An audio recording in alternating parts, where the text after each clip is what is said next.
सरकार आपण गेले 10 वर्ष या ठिकाणी चालू. माझा आवाज आहे आपल्या सगळ्यांना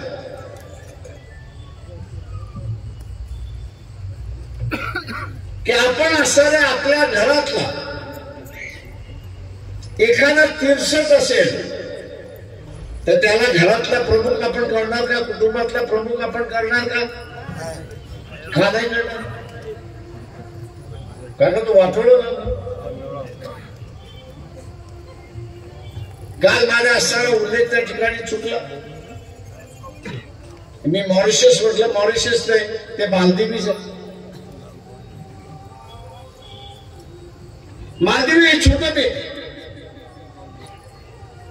भारताच्या सुरक्षितेच्या दृष्टिकोनातून अगोदरच्या पंतप्रधानाने तिथल्या पंतप्रधानाशी बसून वाटाघाटी केल्या आणि आपलं सैन्य त्या ठिकाणी ठेवलं.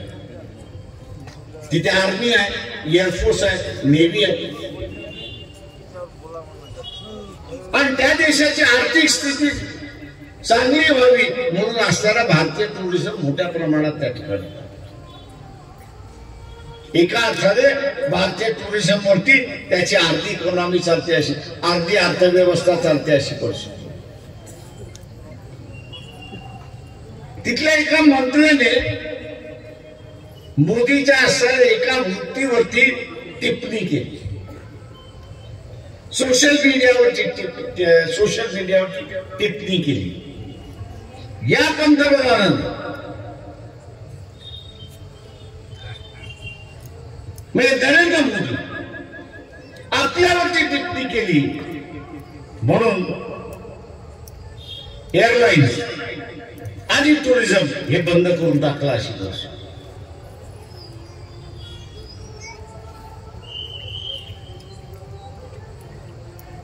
टुरिझम आणि एअरलाइन्स दोन्ही बंद करून टाकले. मालदीवला जायचं नाही. आता त्यांची अर्थव्यवस्था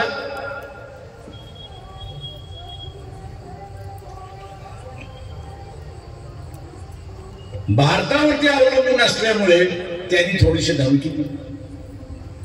ते म्हटले सुधारतील. त्यांनी विनंती केल्या आणि मग मंत्र्यांनी लिहिले. एका मंत्र्यांनी लिहिलं म्हणजे सरकारने लिहिलेलं नाही. मालदीव्स मध्ये जनता भारताला मानते त्याच्यामुळे त्याच्यावरती प्रेम करते. तुम्ही असं नाही दुर्लक्ष करा. पण पंतप्रधान दुर्लक्ष करायला तयार नाही. तेव्हा त्यांनी धमकी दिली की तुम्ही असणारा टुरिझम बंद करताय, विमान येणं बंद करताय, तर असणारा आता करा की तुमची आर्मी घेऊन जा, तुमची नेव्ही घेऊन जा, तुमचे एअरफोर्स घेऊन जा. आणि मग हडबडाट का झाली तर सुरक्षिततेचा ज्यावेळेस नकाशा तयार केला जातो त्यावेळेस 20 वर्ष लक्षात घेऊन तो असणारा सुरक्षित माहित असताना की आपला असताना भारताचं सुरक्षितेचं एक कवच हे त्या मालदीवच्या बेटावरती आहे. एका मंत्र्यांनी केलेलं ट्विट हे असताना बाजूला सारलं पाहिजे. त्यांनी आग्रह धरला नाही तुमच्या असताना सगळं घेऊन जा, आम्हाला जे काही करायचं ते आम्ही बघू आणि आम्हाला जसं जगायचं तसं आम्ही.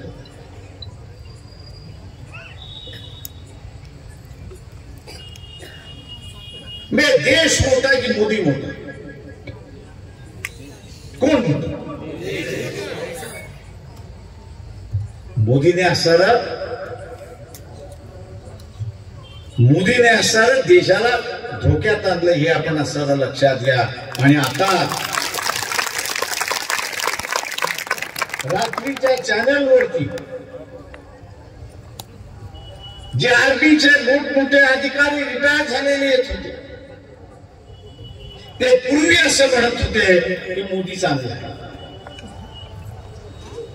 आणि आताच्या असणाऱ्या घटनेमध्ये आपण येऊन बघत असाल तर ते म्हटले याच्यासारखं वाईट मुख्य पंतप्रधान कधी झालेलं. एका बाजूला दुसऱ्या देशाशी संबंध कसे ठेवायचे याची याला माहिती नाही. आणि चायना जो असणारा लडाख मध्ये आणि अरुणाचल मध्ये चायना हा जो लडाख आणि अरुणाचल मध्ये छात्र्या येऊन बसलेला आहे, आर्मीला हा काहीच डायरेक्शन देत नाही अशी परिस्थिती. लोकसभेच्या निवडणुका जशा आपल्या स्वतःच्या व्यक्तिगत प्रश्नाच्या संदर्भात असतात, तशा रीतीने लोकसभा ही देशाच्या सिक्युरिटीच्या संदर्भातलं सुद्धा सगळ्यात मोठं केंद्र आहे, हे आपण लक्षात घ्या. मागच्या 2 दिवसापूर्वी एक बातमी आली की पाकिस्तानच्या सरहद्दीवरती 2 सोल्जर्स आपले शहीद झाले. गेल्या 6 महिन्यामध्ये, मी 2 वर्षाचं काढत नाही, मागच्या 6 महिन्यामध्ये पाकिस्तानचा एक सोल्जर मेला काय असा बातमी तरी आली नाही. पण मागच्या 6 महिन्यामध्ये आपण असताना बघितलं असेल तर भारतीय सैन्यामध्ये 44 सोल्जर्स मारले गेले अशी असतात, शहीद झाले अशी परिस्थिती. अरे जो पाकिस्तान आता असताना कटोरा घेऊन बाहेर फिरतोय, कटोरा घेऊन बाहेर फिरतोय, 2 तासाचं युद्ध करू शकत नाही, एवढा असताना तो आर्थिक दृष्टिकोनातून खोकला झालेला आहे. त्याला तुम्ही असणाऱ्या काबूमध्ये आणू शकता?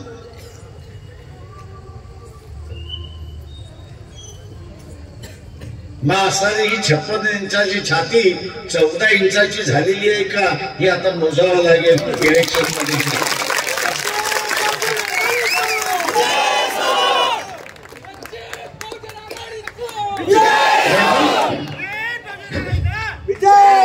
म्हणून मग आवाज आहे आपल्या सगळ्यांना, आणि म्हणून माझं आव्हान आहे आपल्या सगळ्यांना या ठिकाणी की उद्याचा असणारा कापसाचा, आपल्या इथला असणारा सोयाबीनचा, हा जर बदलायचा असेल तर कोणाला तरी त्या पार्लमेंट मध्ये आवाज उठवावा लागेल, हे लक्षात घ्या. जे निवडून गेले, दुर्दैवाने मी असं म्हणेन की त्याच्यातला एकही नव्हता की तो आवाज उठवणार.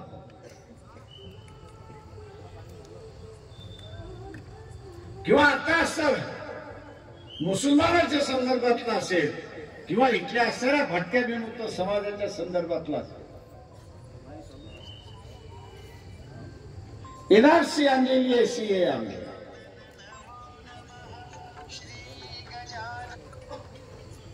या एनआरसी आणि सीए मार्फत तुमच्याकडे कागदपत्र असेल तर तुम्ही असणारा नागरिक आहात,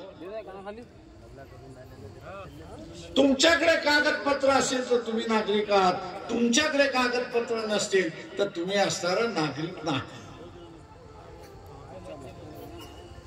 आणि संविधान काय म्हणतंय की तुम्ही इथे जन्मला असाल, तुमचा जन्म भारतामध्ये झाला असेल तर तुम्ही जन्माने भारतीय नागरिक आहात, हे लक्षात घ्या.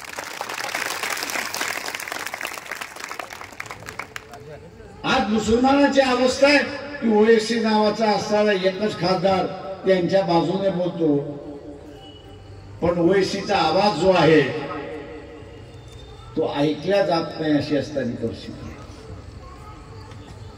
ऐकल्या जात नाही अशी असणारी परिस्थिती.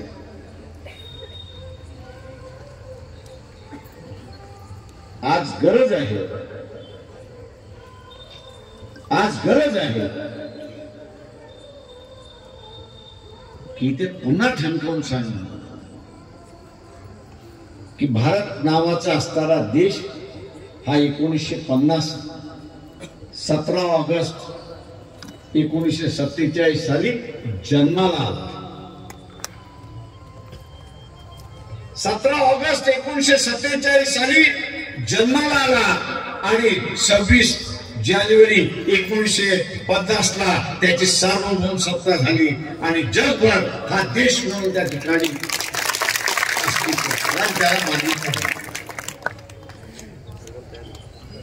आणि त्यालाच आधारित धरून संविधान म्हणतंय जो इथे जन्मला आणि जो इथे होता तो नागरिक होता.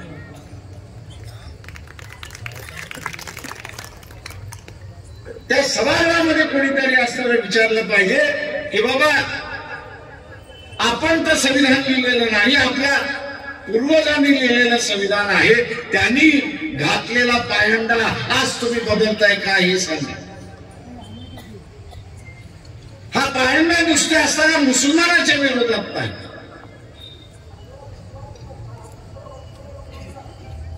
हा पायंडा पुन्हा असताना या ठिकाणी मुसलमानाच्या विरोधात नाही, पण ब्रिटिशाने 1859-60 असताना बंद मोठ्यासाठी 1870 क्रिमिनल ट्राइब ऍक्ट जो आला, गुन्हेगारी कायदा जो आला, त्या गुन्हेगारी कायदा गुन्हेगारी जमाती या ठरवण्यात आल्या. या सगळ्या हिंदू आहेत, आपण असं लक्षात घ्या. या कायद्याअंतर्गत ज्याला हिंदी पिक्चर मध्ये पिंडारी म्हणून आपण असं शब्द प्रयोग होत असतो, इतिहासावरती आधारित असणारा पिक्चर ज्यावेळेस निघतो त्यावेळेस पिंडारी नावाची असणारी जमात आपण ज्यावेळेस बघतो त्यावेळेस पिंडारी दुसरे तिसरे कोणीच नाही, तर आता असणारे भटक्या निर्मुक्त जमाती आहे, जाती आहेत, हे आपण असणारा लक्षात. ते एका राज्यामध्ये राहत नव्हते, ते जिथे जात होते तिथे त्यांचं असणारं राज्य होतं आणि त्यांना काबूमध्ये आणण्यासाठी हा कायदा केला आणि त्यांच्या वेगळ्या वसाहती उभ्या केल्या, त्यांच्या वेगळ्या वसाहती उभ्या केल्या आणि त्या वसाहतीमध्ये त्याला कैदी करून ठेवलं. हे जे कैदी केलेले होते त्यांना आता त्यांचा गाव कुठला आहे माहित नाही, त्यांना आता त्यांचा जिल्हा कुठला आहे माहित नाही, कागदपत्र त्यांच्याकडे नाही, ती लोक असं जाणार. आणि म्हणून त्या सभागृहामध्ये कोणीतरी सांगणं गरजेचं आहे की तुम्हाला हा बदलण्याचा अधिकार नाही आणि म्हणून आपण असणारं त्या ठिकाणी बदलू नये आणि या देशामधली शांतता भंग करू नये अशी असणारी परिस्थिती. माझं आव्हान आहे आपल्या सगळ्यांना. अकोटची सभा आणि त्याच्यानंतर 2 सभा अजून अकोल्यामध्ये आहेत. मी आज ह्या ठिकाणीच आपलं थांबतो. ज्याला कोणाला 2024 ते 2029 पर्यंत काय घडणार आहे आणि काय घडेल हे समजून घ्यायचं असेल, नरेंद्र मोदी सत्तेवरती आले तर आपण परकला प्रभाकर हे निर्मला सीतारामन ज्या अर्थमंत्री आहेत त्याचे पती आहेत आणि 8 दिवसापूर्वी त्यांची मुलाखत ही YouTube वरती आलेली आहे. या देशाचं काय होईल, लोकांचं काय होईल आणि लोकशाहीचं काय होईल याचे त्यांनी मुलाखतीमध्ये त्या ठिकाणी म्हटले आणि मानताय कोण तर या देशाचे जे अर्थमंत्री आहेत सीतारामन त्यांचे पती हे मानतात आहेत. निश्चितपणे आपण ते ऐका की उद्याच्या असणाऱ्या देशाचा नक्षा कसा होणार आहे ही परिस्थिती. माझं आव्हान आपल्या सगळ्यांना आहे, माझं आव्हान आपल्या सगळ्यांना या ठिकाणी आहे की व्यक्तिवाद हा आपण ज्यावेळेस वाढू त्यावेळेस लोकशाहीला धोका असतो. व्यक्तिवाद ज्यावेळेस आपण वाढवून त्यावेळेस लोकशाहीला धोका असतो आणि म्हणून आपल्या ही लोकशाही ही मतदारसंघावरती आधारित असणारी लोकशाही. मतदारसंघामध्ये तुम्ही चांगला माणूस नेमा, तोच चांगला माणूस उद्याचा पंतप्रधान निमेल आणि या देशाचा कारभार व्यवस्थित. माझं आव्हान आहे लोकशाही टिकवण्यासाठी आणि उद्या त्या 17,000 कुटुंबांचं जे झालं, हिंदू कुटुंबांचं झालं, ते आपलं होऊ नये. आपली स्वतंत्रता अबाधित राहिली पाहिजे. आपल्याला असताना पोलीस स्टेशन मध्ये बोलवता कामा नये, आपल्याकडे असताना इंडिया येता कामा नये. याची दक्षता आपल्याला घ्यायची असेल तर या सरकारच्या विरोधात मतदान करा हे आवाहन मी आपल्या सगळ्यांना या ठिकाणी करतो. मित्रो, त्याच्यापैकी एका कुटुंबाची माझी